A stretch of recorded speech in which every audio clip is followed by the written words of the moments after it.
Hi dear friends, click on the like button and the subscribe button, hit the bell icon and don't forget to follow me on Instagram. Hi guys and welcome to another vlog. Now there's a very popular saying that if a Royal Enfield owner could afford a Harley Davidson, he wouldn't even look at a Royal Enfield. Well, the whole fact is that if you give an offer to a Royal Enfield owner ki boss ये छोड़ तू royal Enfield ये ले Harley ले, तो each and every person would jump on to the Harley. Well, that's not really brand loyalty. And how far is this true? Well, to find that out, I am going to be ranting in today's video about my opinion on this thing. But first, let me take off.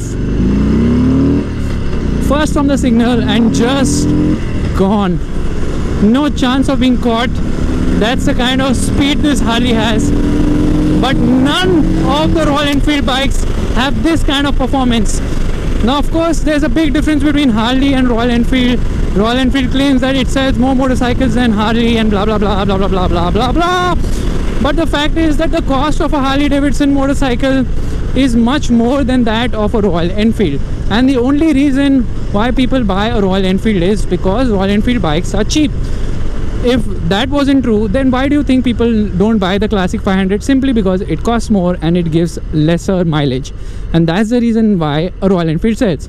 Tomorrow if Royal Enfield decides कि ठीक है 350 का कुछ मतलब नहीं, निकालो 350 को, let's only sell the 500, I am sure their sales will come tumbling down because 80% sales come from the Classic 350. So the whole fact is that Royal Enfield sells because it is cheap. I mean, it's the cheapest bike which will make you stand out, and that is also a moot point right now because it really doesn't stand out anymore. There are just too many people who are roaming around with Royal Enfield motorcycles.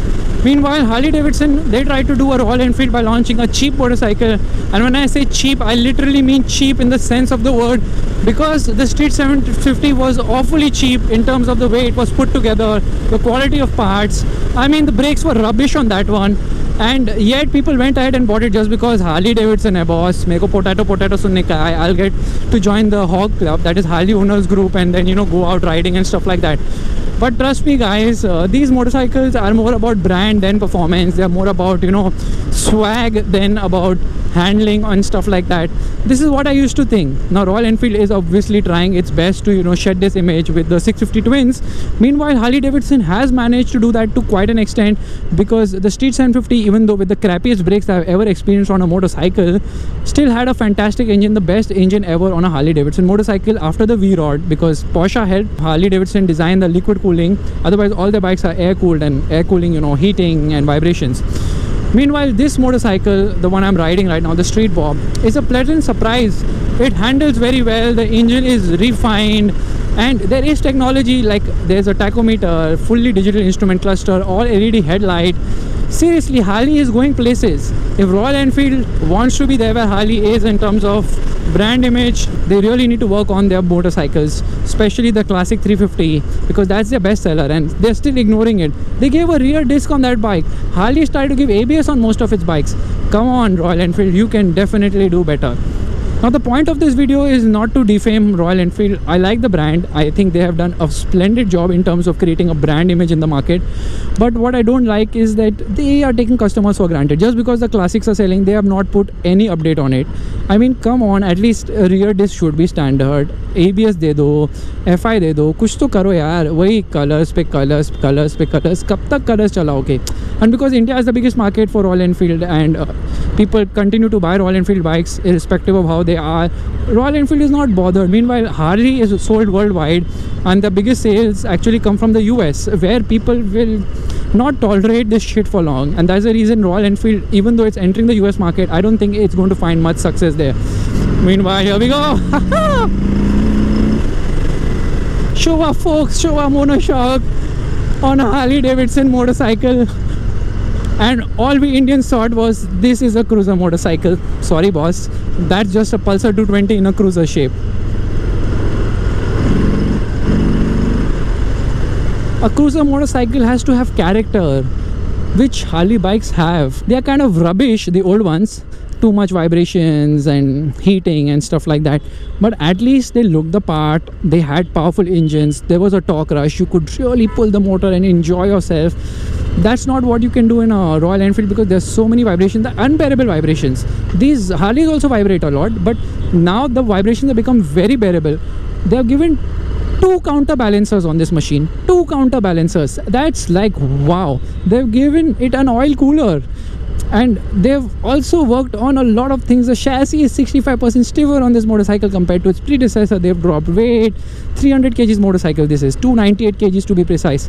So definitely Harley Davidson is doing a lot of things. Meanwhile, Royal Enfield is also trying, but the problem is you should focus on improving your current bikes which are good sellers, not focus on launching newer ones, because how many middleweights will they sell? How many people will buy a 4 lakh rupee Royal Enfield? Nobody even goes and buys the classic 500 or the Thunderbird 500 or even the Thunderbird 350.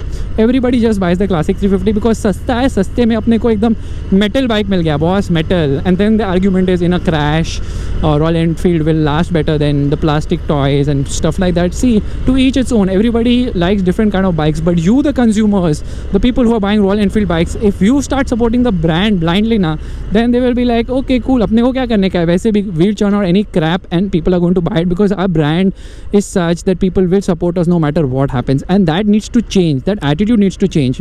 You say that the Royal Enfield bikes are fantastic for me, but boss, we need better. I need you to give me a rear disc. I need you to give FI. I need you to do all that. And then only Royal Enfield will be like, okay, fine, now is enough of, you know, cash cow over these classic 350 owners. Time to upgrade some stuff. At least a bike should go with this pace like this Harley does. If it's a cruiser, it needs to have that massive mid-range rush, which unfortunately the Royal Enfields don't have. The classic 350 is so underpowered. Till 60 kilometers per hour, it's fun to ride. Post that, vibrations. Similarly, the 500, 80 kilometers per hour. Post that, vibrations. And for 2 lakh rupees for the classic 500, it's insane amount of money. I know so many motorcycles you can buy which are better for rupees 2 lakhs.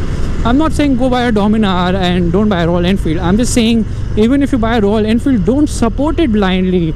Don't be like, oh, this is the best motorcycle on earth. Oh, this is metal. Oh my god, this has feel and all that stuff. Every bike has a feel. You need to feel that feel. But demand more, then only Royal Enfield will upgrade. Harley has upgraded. Sales started falling. People didn't care a jack about Harley Davidson's brand image. They were like, we want better stuff. And look, distance to empty on a Harley motorcycle. Today, some aftermarket modifier is giving you a new cluster for the classics, which has a lot of features. Why can't Royal Enfield do it themselves? Obviously they can.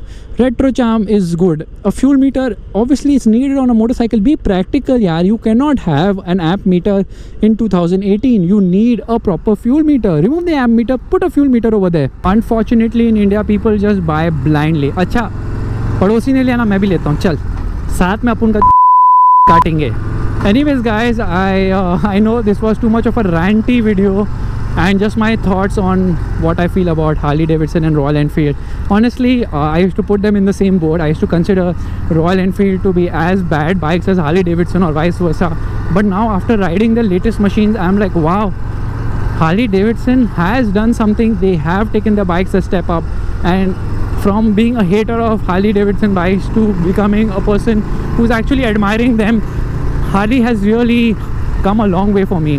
And that's the reason why now I wouldn't mind suggesting Harley to people. The handling is very nice. I'm not scared while cornering because this machine is so good around corners. I'm not scared while, you know, doing 180 kilometers per hour on this machine because it's stable and it just goes.